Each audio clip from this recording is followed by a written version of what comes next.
So now we can understanding the next important concept is about the expression for effective focal length of two thin lenses that we are going to understanding now. So here we are considering A and B are the two lenses, thin lenses. A and B, what we are going to call the two thin lenses kept in contact. A and B are two thin lenses kept in contact. Kept in contact.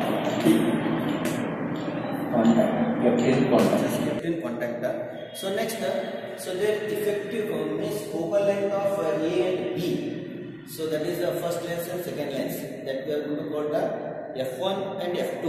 F1 is the focal length of F1. It is the focal length of first lens. Okay, focal length of that is the first lens A we are considering, and then F2 is the one focal length of second lens B. Okay, the second lens B we are taking.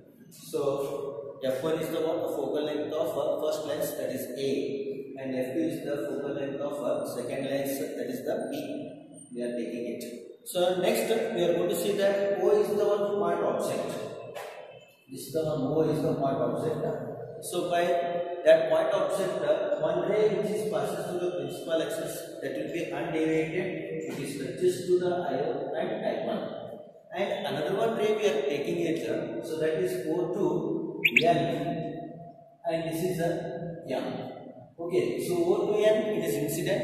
If first B lens is not there, that image is we are getting at the I1. That image we are getting what? I1. So because of second lens, the refraction takes place, it will kept at the I position. Okay, so from P to I1, the distance is V1 we are taking, and P to I, the distance is V. The distance what we are going to take now, V we are taking it. Okay, so O is the what? Luminous point object placed on the common principle. Okay, so O is the what? O is the luminous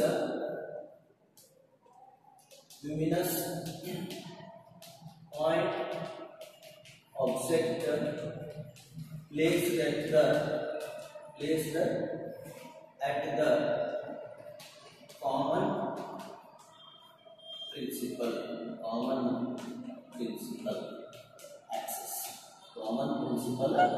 axis. Okay, common principal axis kept on the common principal axis. Okay, so now we are considering the water. So for lens A, okay, for lens A, okay, so for lens A, B is absent, B is not there. Okay, so for lens A, so we are taking the water lens A according to the lens formula.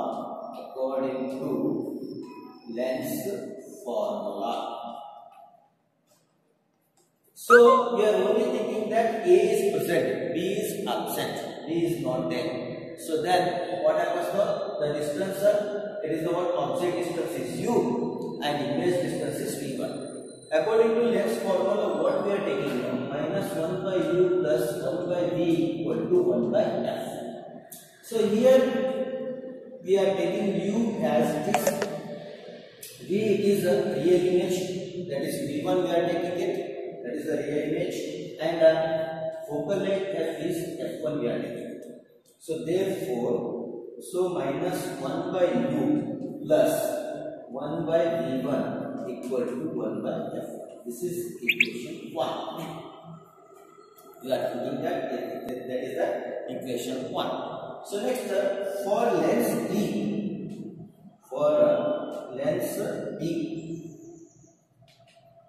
so this is we are considered as a what virtual object.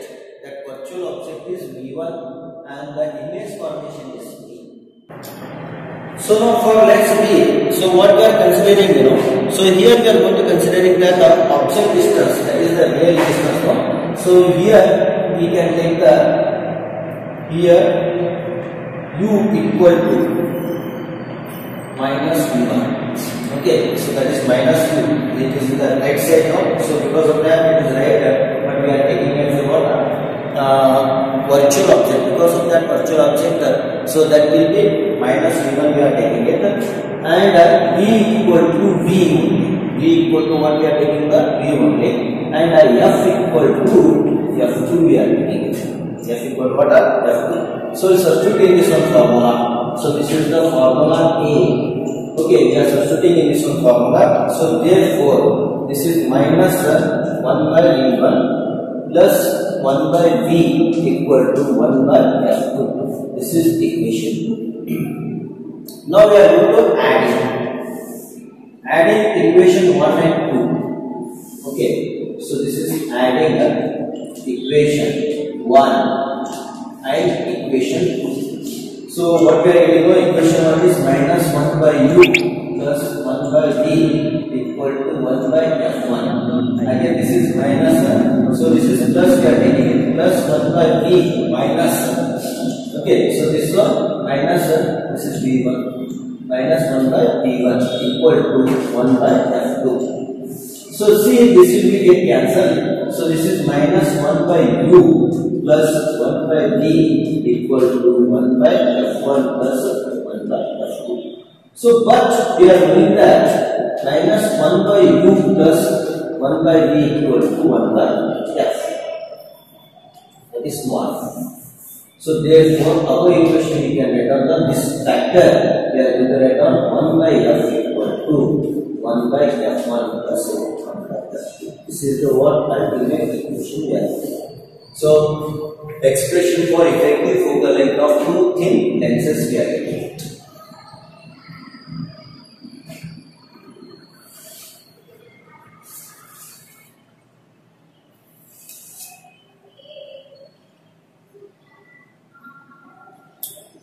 Okay, now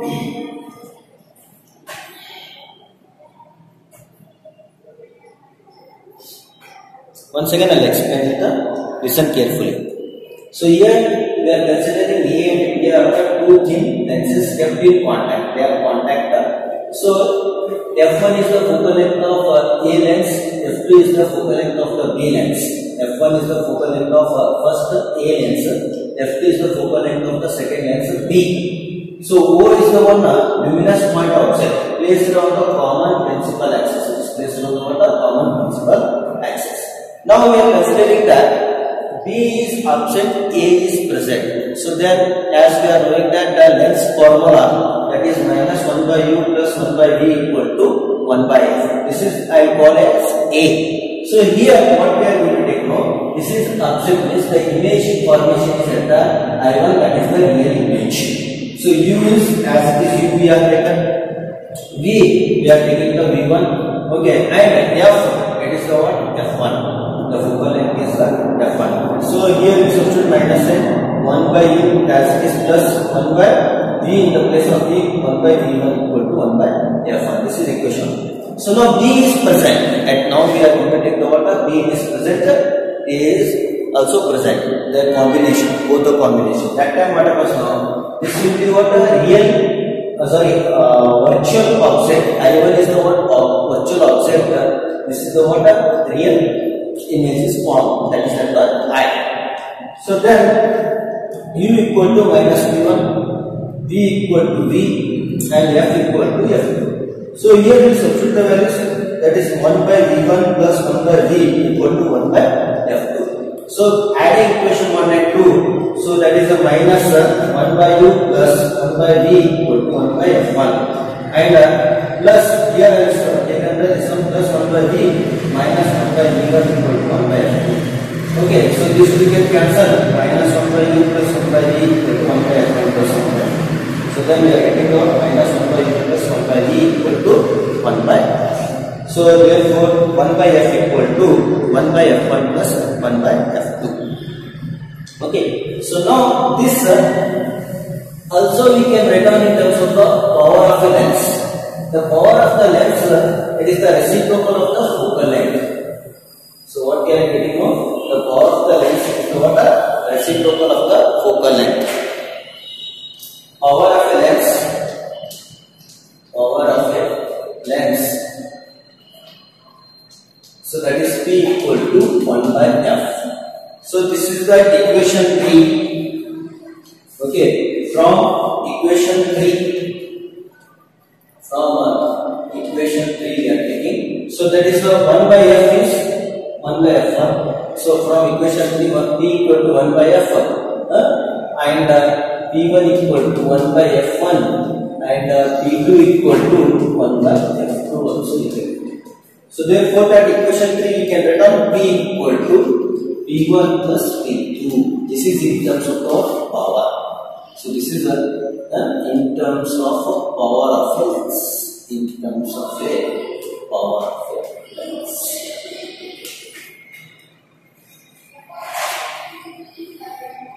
In terms of power of a lens. I think you understood it. Okay. So next is the refraction through a prism that we can understand. Prism. Refraction through a prism. What is a prism means? It's on 3 rectangular surfaces. So they are bonded together. That will be forming the what? Triangular shape. So that we are going to call prism. In prism, so how the angle of deviations takes place, and here we are going to calculate the refraction through a prism means, so we are going to calculating the n equal to sin A plus D divided by 2 whole divided by sin A by 2. Okay, so that formula we are going to deriving here. So now here we are going to considering the one principal section of that prism. So this ABC is called principal section of the prism. Principal section of the prism. Here we are going to see that when a ray travel from rarer medium to the denser medium, so the ray it will be bend towards the normal. Again, when a ray passes from denser to rarer medium, it will be bent away from the normal. Okay, so this is the one triangular shape. Because of that, so the deviation is going to be maximum and minimum. We are going to see that at a particular angle of incidence. So this is the one ray, that ray we are going to call PQ. That ray, it is an incident ray. So when it is incident on the surface AB, okay, by making an angle of I1, angle of incidence, that is I1. So when a ray passes from one medium to the another medium, the ray it will be bent towards normal. So normal means this is Qn is the normal to the point of incidence. So it will be bending towards the normal by making an angle of refraction, that is R1. Okay, so that will be the what? R1. Again this ray it will be move. Okay, so and it is incident onto the surface AC. So by the making of angle R2, R2 is the angle of incidence. So it is travel from denser medium to the rarer medium. So when a ray travel from denser to rarer medium, it will be bent away from the normal. Okay, so that will be RS. So by making an angle of emergence I2 equal to E. Actually I2 equal to E means we are going to say that it's an emergent ray. So the angle, the ray it is made, the angle it is made by that emergent ray, it is called angle of emergence. That we are going to call the what? Angle of emergence. So here delta 1 and delta 2 are the angle of deviation. Delta 1 and delta 2 are the what? Angle of deviation. Now we are going to see that in the figure what we have to write down in the examination. So in the figure ABC, it is the triangular prism of principal section. I1 is the angle of incidence. I2 equal to E, that is angle of emergence. We are going to see that R1 equal to angle of refraction for AB refracting surface. R2 is the angle of incidence for AC surface. So delta 1 equal to the difference. Delta means angle of deviation. It is the difference between the incident ray to the refracting ray. So that is the angle of refraction to the angle of refraction. Angle of incidence to the angle of refraction. So delta 1 equal to what? It is the difference between the angle of incidence to the angle of refraction. So that is angle of deviation for AB surface. We are going to see that. Again similarly, delta 2, it is the difference between the I2 minus R2, that is angle of deviation for the AC surface. To derive this one, first of all we are going to calculating the what angle. So this angle of prism, we are going to calculating the what angle of prism, that is A. Okay, so A we are going to find out. For that A, so we are required the what one quadrilateral. So that quadrilateral means here we are going to see that the quadrilateral AQNR. AQNR is the one quadrilateral. Okay, so angle Q and angle R. So this one we are going to see that AQNR means this one is perpendicular. The it is the normal to the incidence of this one surface means it is perpendicular to the surface, that is 90 degree. This also 90 degree and this also 90 degree. Both are it is 90 degree. So the sum of these two, what we are getting now, 180 degree. So as we are knowing that in quadrilateral the opposite, the sum of the opposite angle must be equal to the what 180 degree. So we are getting that 180 degree. So we are going to write down this one.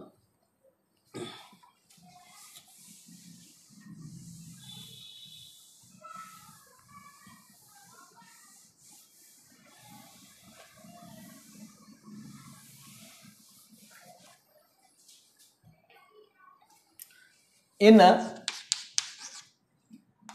quadrilateral AQNR. Okay, so in quadrilateral AQNR we are taking it. So the opposite angles means this one angle Q and angle R, the sum of the angle Q and angle R is equal to 180 degree. Angle Q plus angle R equal to 180 degree. Similarly, so we are going to take the what angle A plus angle QNR. So QNR, angle QNR equal to 180 degree we are considering. So this is we are going to call the 180 degree. So that we are going to call the 180 degree. Okay. So next we are considering the one triangle, that is QNR. So from triangle QNR, from triangle what we are considering the QNR. So in that QNR, the sum of three interior angle of a triangle is equal to 180 degree. So the sum of three interior angle means R1 plus R2 plus angle QNR equal to 180 degree. Okay, so we are comparing equation 1 and 2. Comparing equation 1 and 2. Comparing equation 1 and equation 2. So when you are comparing equation 1 and 2, so there we are going to get the what angle A equal to, so angle R1 plus angle R2. Angle R1 plus angle R2. This we are going to call the equation 3. Okay, so now this is the angle of incidence we have got. So now angle of deviation we are going to calculating. So to find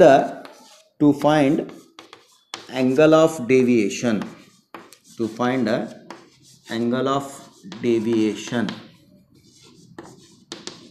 that is delta. To find angle of deviation, delta. Okay, so delta, this is the one exterior angle of a triangle. This triangle QMR. Okay, QMR. So that is the delta is the exterior angle. That exterior angle is equal to the sum of two interior angle of a triangle. So that we are going to write down from triangle QMR. Okay, sorry, from triangle QMR. Okay, so triangle QMR. So this is the delta is the exterior angle is equal to sum of the two interior angles, that is delta 1 plus delta 2. Already I wrote the value of delta 1 means what? So delta equal to I1 minus R1 plus I2 minus R2. I2 minus R2. So we will going to separate the I1, I2 and R1 and R2. So like this way we can write down, or we can rewrite this. So I1 plus I2. I1 plus I2. So minus sign I'll put here. So this one what we are getting now, R1 plus R2. Okay. From equation 3 what we are getting now, angle A equal to R1 plus R2. So that we can write down here. So delta equal to I1 plus I2 minus angle A. So this we are going to call the equation 4. This is what we are going to call the equation 4.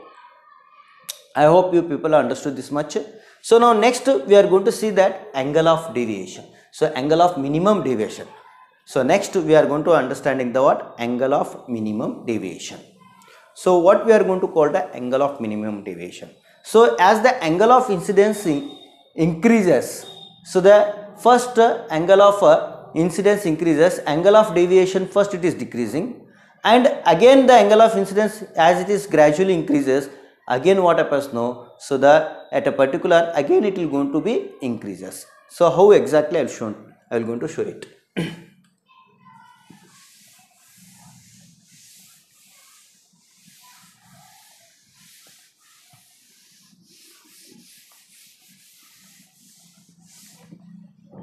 You see this one.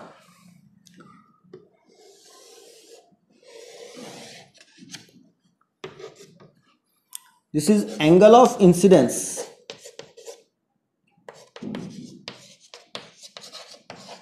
So this side is a angle of deviation. Angle of deviation. Okay. So first, as the angle of incidence increases, means this one is going to be increases. First it is a angle of deviation decreasing. Again afterwards what happens now, it will be increases like this way. Okay, so it will be increasing like this.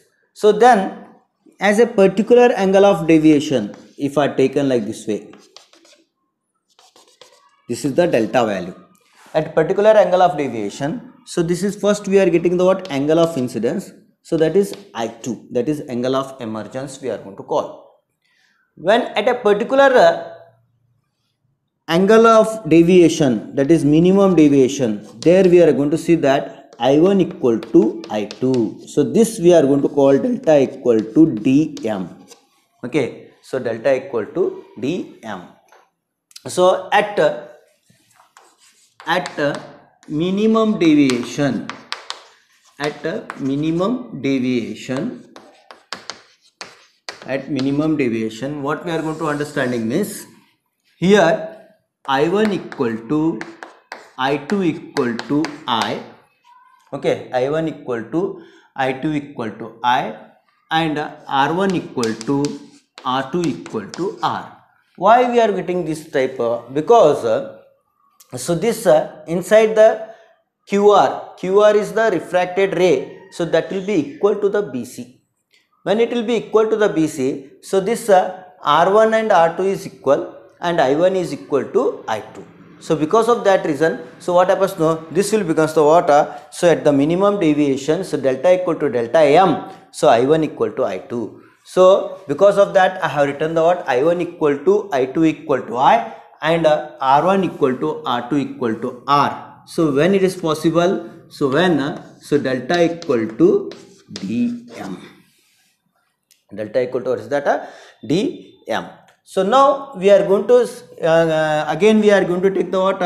Equation, that is from equation 2. Equation 2 what we have got? So equation 2 we get the angle A equal to R1 plus R2. So at the minimum deviation R1 plus R2 is nothing but the R plus R. So therefore angle A equal to 2R we are getting. Okay, so 2 we are getting. This is equation 4 we can write it. Okay, so that will be the what? Equation 4 we can write it. So next we are going to see that angle A equal to 2R we got now. So next from equation 3, so what we are getting now, so delta equal to dm, that is delta equal to I1 plus I2 minus R1 plus R2. So this is we are going to call the water delta equal to, this one is dm, okay, this one is dm, and this is I1 plus I2, that is I plus I. So this is minus R1 plus R2 is A, okay. So this will send this side, so therefore A plus dm equal to 2I. A plus 2m equal to what is that? 2I. So this we are going to call the equation, this we can write down, rewritten R equal to A by 2. This is equation 4, we can write it. So in this one we are going to see that I equal to A plus dm divided by 2. So this we are going to call the equation 5. This is what we are going to call the equation 5. So now from Snell's law, okay, so from Snell's law, it is saying like this way, from Snell's law, okay, so that is n equal to sin I by sin R, sin I by sin R. So I value, what is that? A plus, will substitute here, sin I value, it is A plus dm by 2 whole divided by sin R. R value is A by 2. So this we are going to substitute. So therefore n equal to sin of A plus dm by 2 whole divided by sin A by 2. Okay, so this is the ultimate equation we got. This we are going to call the sixth equation. So this much only you have to write it. Show that n equal to sin A plus dm divided by 2 whole divided by sin A by 2. Okay, I hope you people understood. Thank you.